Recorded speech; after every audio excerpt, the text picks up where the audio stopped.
Did you know that you can lock your iPhone screen without pressing any buttons?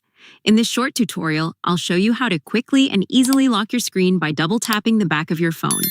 This feature is convenient, saves your button, and can make using your iPhone much easier every day.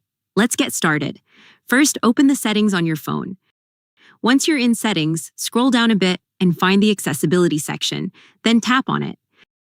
Inside this section, scroll down again and find the Touch option, then tap on it.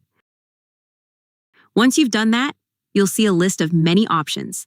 Now, scroll down and find the option called Back Tap, then tap on it. In this menu, select the Double Tap option.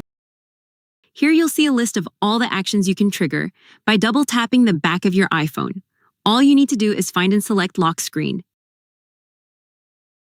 And from that moment on, your iPhone will lock every time you double tap the back of your phone. And that's everything for this video.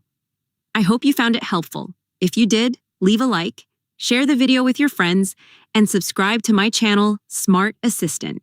Thank you so much for watching, and I'll see you very soon.